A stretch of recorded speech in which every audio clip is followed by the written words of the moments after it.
Chicago, 1920, a city where bullets and headlines carried equal weight.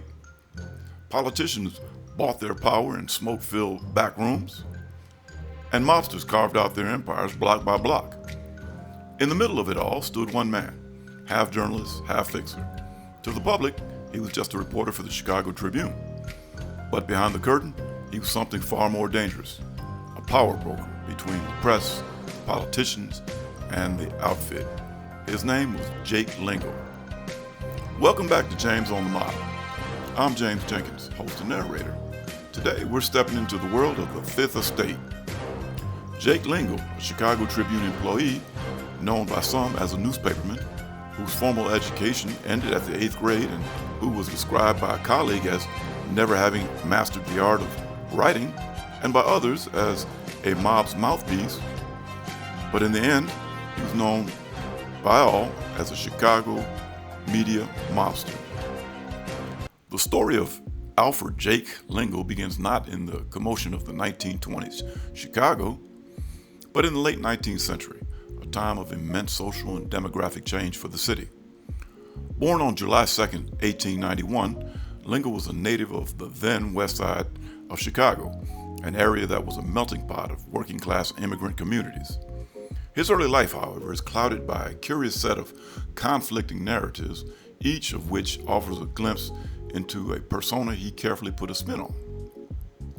One account paints a picture of a moderately successful Irish working-class family rooted in the valley.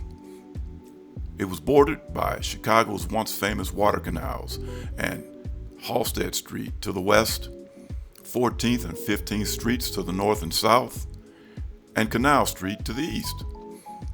Boundaries to a dreary land of warehouses and shacks, weather-beaten shanties, overcrowded tenements, empty stores, and packed saloons.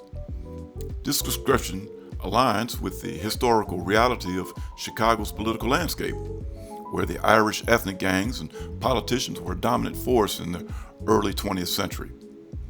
It is a classic tale of a street-smart boy rising from a tough neighborhood, a narrative that would have been a powerful tool for building trust and establishing credibility with the very individuals he would later interact with, police and gangsters. The Valley was a known breeding ground for officers and enforcers of the city's early criminal enterprises. However, a different, more complex picture of Lingle's family background exists in other records. These sources state that Lingle's parents converted from Judaism to Roman Catholicism when he was 8 years old, a significant detail that points to a family seeking to integrate into the city's social fabric. Furthermore, his family's financial standing appears to have been far from the hardscrabble existence suggested by the Irish working class narrative. His father was reportedly a successful real estate man who left him a considerable fortune, and his mother was described as a businesswoman of unusual acumen, to whom he entrusted many of his financial affairs. This wealth allowed Lingle to be financially independent in recent years and to pursue his career not for the money, but out of a genuine passion for his work. The contradiction of these two stories, the hardscrabble Irish working class boy and the heir to a family fortune from a different religious background, is a significant point of consideration.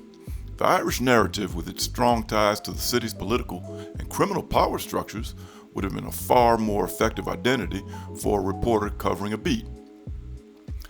A background of inherited wealth and a Jewish to Catholic conversion would have been an obstacle in a city where the social and political power was often fragmented along ethnic lines.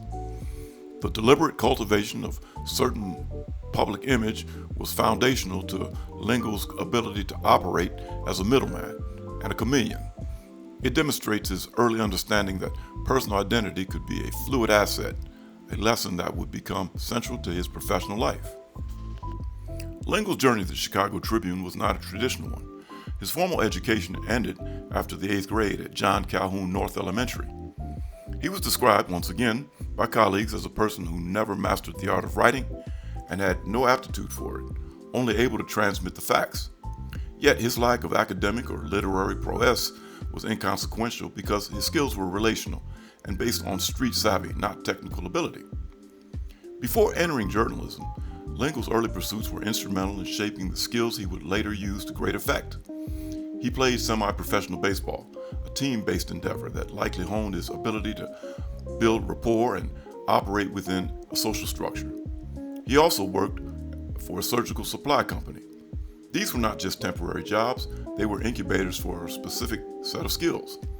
The team dynamic of baseball and the transactional nature of the supply business both required him to connect with diverse individuals, understand different social spheres, and build relationships that transcended their initial context.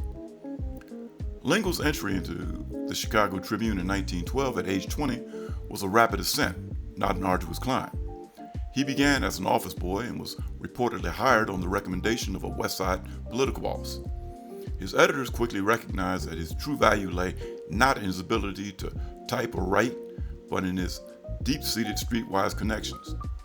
They swiftly promoted him to police reporter, and for the next 18 years, Lingle worked as a legman, a unique role for his era.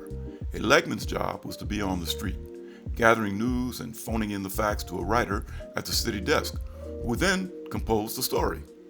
He rarely received a byline, and his name remained largely unknown to the general public until his death.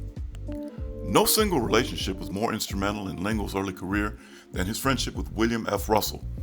The two met around 1910 when Lingle was playing semi-professional baseball and Russell was a beat patrolman. Lingle, a self-proclaimed cop buff, what we used to call a fan when I was with the fire department, was fascinated by the glamour of police work and would often join Russell on his beat simply for the thrill of being close to the action. This friendship was the crucial catalyst that steered him into the field of newspaper work. The relationship from its inception, a deeply mutual one. Lingle offered Russell companionship and a trusted confidant. In return, Russell provided Lingle with an unprecedented level of access to the Chicago Police Department. While other reporters relied on press releases and formal channels, Lingle was an insider. This relationship allowed him to bypass the traditional journalistic path and gain unparalleled scoops. This dynamic explains why Lingle became so intertwined with the inner workings of the police department that he was later known as the unofficial chief of police.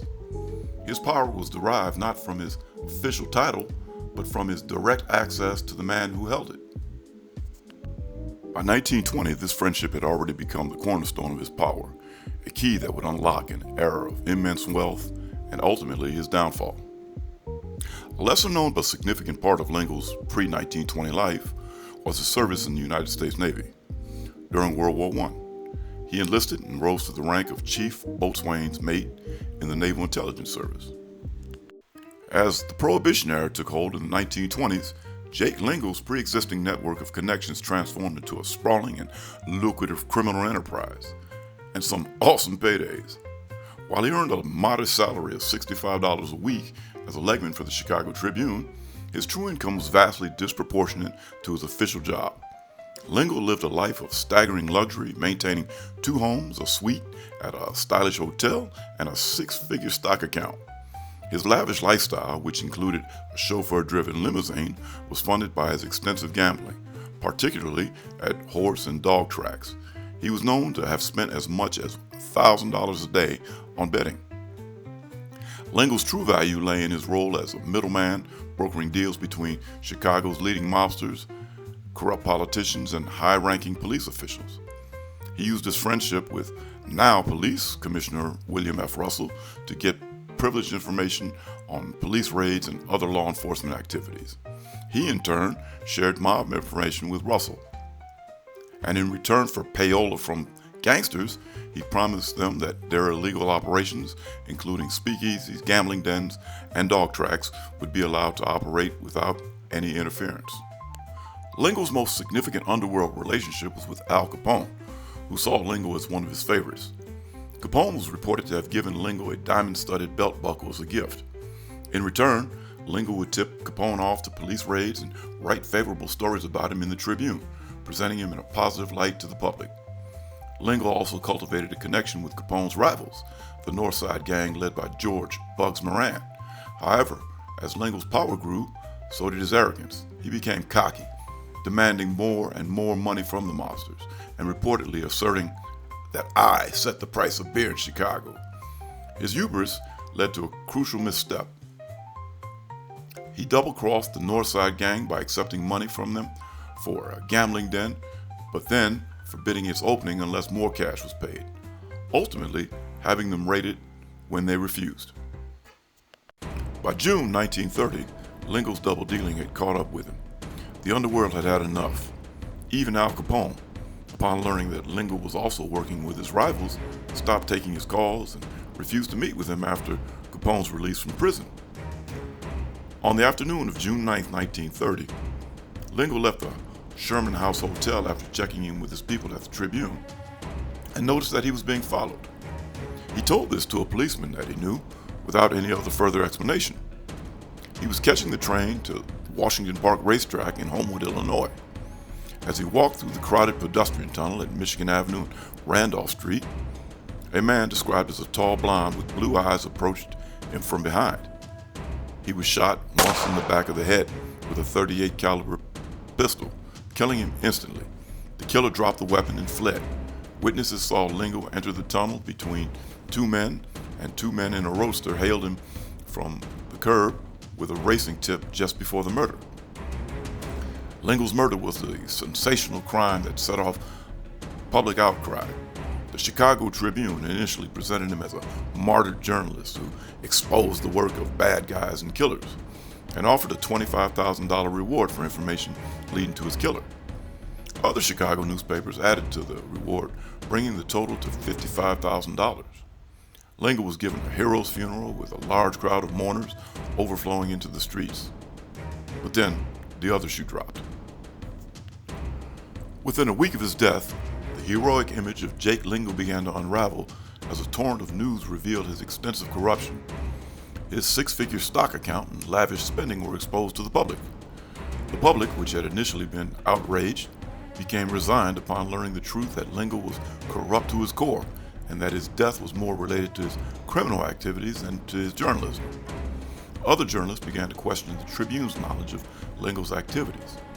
While the paper stated it was unaware of his corruption, an IRS agent claimed that the Tribune's proprietor, Robert R. McCormick, had arranged a meeting between himself and Lingle while McCormick was investigating Al Capone, suggesting the paper was aware of his mob ties.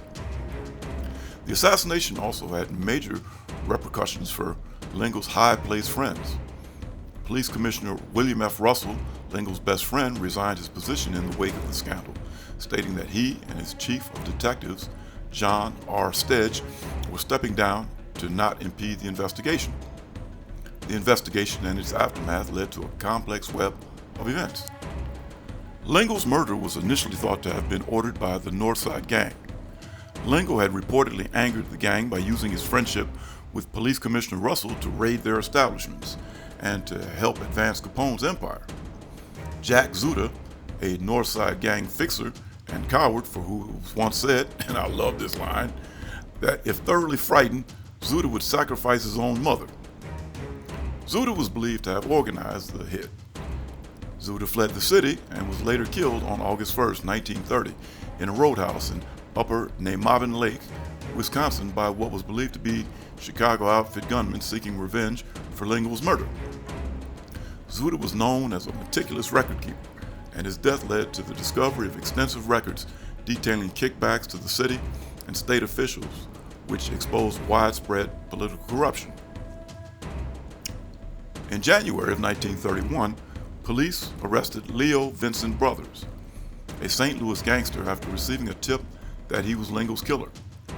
Brothers denied his involvement, but he was convicted and sentenced to the minimum sentence of 14 years, serving 8 of them.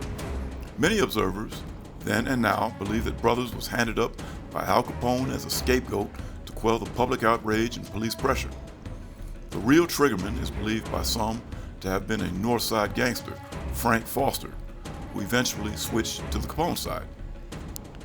So goes the story of Jake Lingle. The Lingle case remains a vivid and complex chapter in Chicago's history, showcasing the intertwined nature of journalism, organized crime, and politics during the Prohibition era. The legacy of his murder continues to be retold in books, movies, and television shows.